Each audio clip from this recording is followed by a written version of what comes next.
So apparently, Katt Williams is out here airing all the dirty laundry again, and this time he's dragging Justin Combs into the spotlight. And if that wasn't messy enough, Terrence Howard just stepped in with some shocking receipts that got people shook. Allegations, assault claims, and celebrity secrets that were never supposed to see the light of day. Whew, it's getting real ugly real fast. If your name is Sean Diddy Combs today, you are not living your best life. Actually, you might be living your worst life ever because the walls are closing in and the internet is on fire. There are so many moving parts and they're starting to connect in the worst way possible for Diddy. First up, Diddy just ran to the judge like, "Your Honor, please, can I have not 2 weeks but 2 whole months more?" Yes, a full 60-day extension. Turning now to the sex trafficking trial for rapper Sean Diddy Combs. It will be scheduled to begin on May 5th. Today, the music mogul appeared in court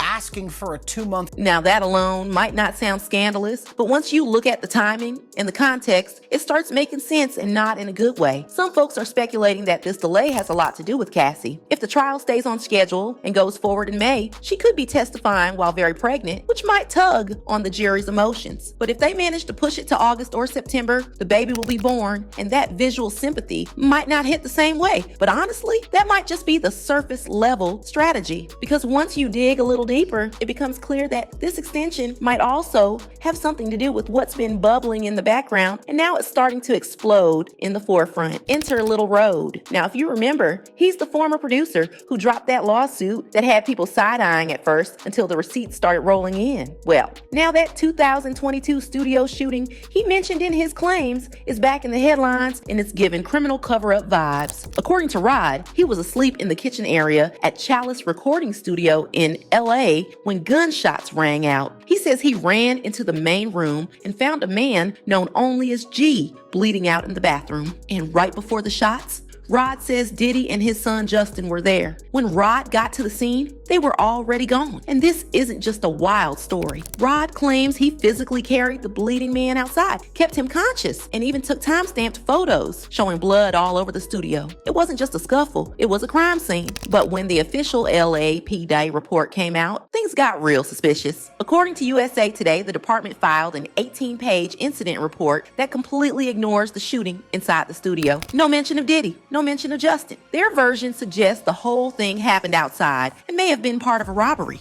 But let's be serious. If you know anything about Chalice Studios, you know that robbery story doesn't fly. That place is locked down tighter than Fort Knox. Bulletproof windows, 3 layers of security doors, ID checkpoints, nobody's just walking in there uninvited, shooting someone, and then walking out undetected. It's not happening. So now the question becomes, was this sloppy police work, or is something way more sinister going on behind the scenes? Rod's lawyer, Tyrone Blackburn, came right out and said this has all the signs of a cover-up. And when you look at the pattern, it's starting to feel like deja vu. Remember when Cassie said Diddy blew up Kid Cootie's car? That story was wild, and yet nothing. No follow-up, no accountability, just silence.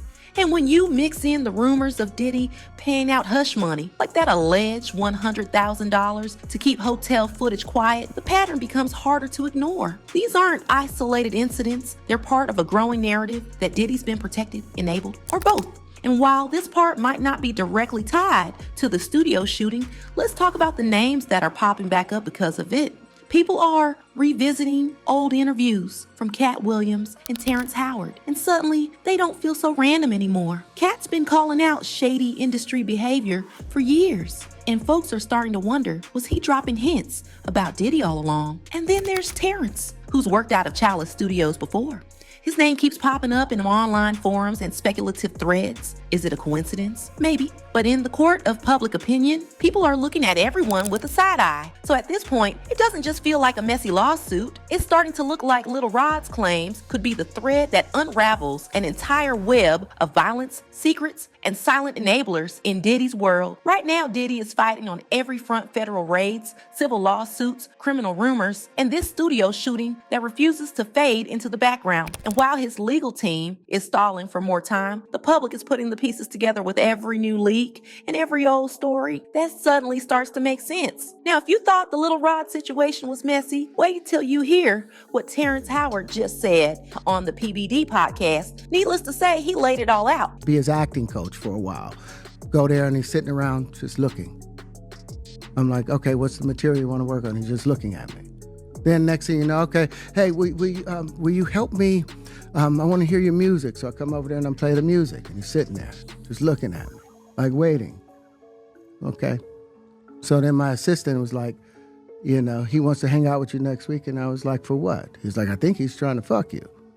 That's what my assistant said. And I was like, oh, okay. Now I get it. So now no more communication. Terrence says Diddy had been trying to get real close for weeks, inviting him over under the pretense of wanting help with acting. Sounds innocent, right? But according to Terrence, every time they met up, Diddy didn't want to go over scripts, didn't play any music, didn't talk business. She just sat there staring, like literally just looking at him. That's when Terrence's assistant finally said what everyone was thinking. This man ain't trying to act, he's trying to get you. And let's be real. The way Terrence tells it, he shut that down quick. He said he wasn't about to compromise who he is, not for roles, not for clout, not for anyone, not even Diddy. He used the phrase man card to describe it, like a symbol of his personal integrity. Now here's where it gets extra dark. Terrence said there were plenty of men in the industry who handed over that card at Diddy's infamous parties. According to him, those events weren't just wild, they were traps. He described them as setups, where powerful men were manipulated, broken down, and sometimes flat out exploited. And apparently, Diddy wasn't the only one moving like that. Terrence said other big names in the industry also tried him, and in some cases, he straight up threatened them to back off.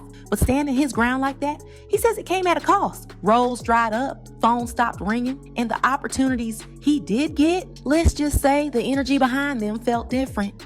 At this point, this ain't just about Diddy anymore. This is about a whole system that's been enabling silence, manipulation, and exploitation. And as more people like Terrence start breaking their silence, we're starting to see the bigger picture, and it is not cute. So what do you think really happened in that studio?